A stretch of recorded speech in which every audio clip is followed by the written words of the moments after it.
Today I talked to Taron Egerton and Paul Walter Hauser about Blackbird and Wolverine. Speaking of, Hugh Jackman drops another rumor starter, and the Thor Love and Thunder reviews are out and they're not exactly glowing. But before we dive into everything, if you're new to the channel, please tap that subscribe button and hit that little notification bell because we're putting up videos almost every day and they're all for you. It's the best geek news. Hello, I'm Chris Killian, and I hope all my stateside peeps enjoyed the holiday weekend. I hope you all enjoyed the fireworks, and I hope all of your digits are still intact. These are spirit fingers. Today, the embargo lifted for the Thor Love and Thunder reviews, and the film is currently sitting at 69% on Rotten Tomatoes. 69. Considering Ragnarok has a 93%, a 69 is no laughing matter. But let's take a look at some of the positive and negative reviews to see what critics are actually saying. Entertainment Weekly says more and more this cinematic universe feels simultaneously too big to fail and too wide to support the weight of its own endless machinations. Oh, that's a good review, huh? Okay. Time Magazine says it advertises itself so loudly as fun that it ceases to actually be fun. What? The Guardian says this is becoming a bit of a cul-de-sac, but that isn't to say it isn't still funny. And finally, the LA Times says it's a mostly painless, if largely pointless 120 minutes. What?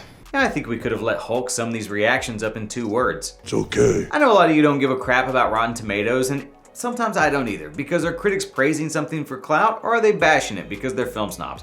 Who knows? The only thing I care about anymore when it comes to Marvel movies and Rotten Tomatoes is this: is the new MCU movie score ranked higher than Captain Marvel? Damn it to hell! Once I see Thor Love and Thunder, I'll make sure to let you all know what I think. It's my job. Hey, you remember last week when I said I had a big surprise for you guys today? Well, I did, but then the New York Times ran an interview with Taron Egerton where he confirmed that he's had discussions with Marvel about playing a certain character, so we went ahead and released the clip early on Friday, so you've probably already checked it out, but just in case you have no clue what I'm talking about, Taron got quite beefed up for his role in Black Book, and I asked if that means he's ready to take on a certain mutant. But now that you've packed on all this extra muscle, would you like to take a stab at Wolverine? Yeah, I mean, I of course I would love it. I also got a chance to chat with Taron's Blackbird co-star Paul Walter Hauser, who's got the meanest mutton chops you've ever seen on this show. So we talk a bit about those and that Wolverine rumor. So were the mutton chops, were those fake or were those babies homegrown? Because those were impressive. I had an amazing hair and makeup team.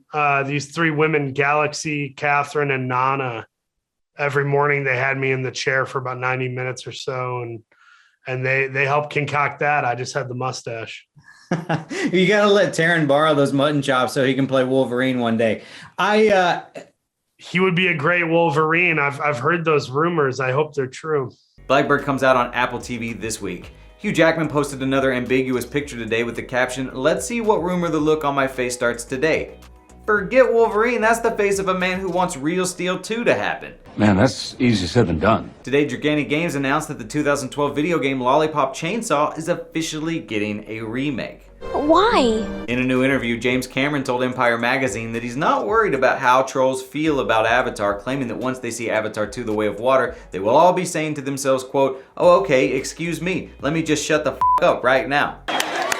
And that's that for Tuesday. Thank you so much for sticking around, and I hope you continue to have the best day ever. Please make sure you like the video because it does help the video, and honestly, if you're still watching this, you've had like 4 or 5 minutes to like this video and you haven't yet, what are you doing? All of the stories in this video came from articles written on ComicBook.com, so if you'd like to read more about some of today's news with your very own eyeballs, feel free to head over to ComicBook.com where we work 24/7 to keep you all up to speed on the latest news. You can also follow us on Facebook, Twitter, Instagram, TikTok, and more, all of which are linked below. If you're someone who likes listening to other people argue for hours on end about this sort of stuff, we've got you covered there as well with Comic Book Nation, hosted by Kofi Outlaw every Friday, or our Marvel-focused podcast hosted by my best friend of me, Brandon Davis, on Wednesdays. If you want some behind-the-scenes antics or previews of my cosplay, or you want to know what it's like to live on a spaceship for months at a time with no genuine human interaction, find me on Instagram at CKComedy or Twitter at Chris Killian, all links below. Once again, make sure you like the video, subscribe, and turn on notifications, and give yourself a pat on the back for making it this far into the video.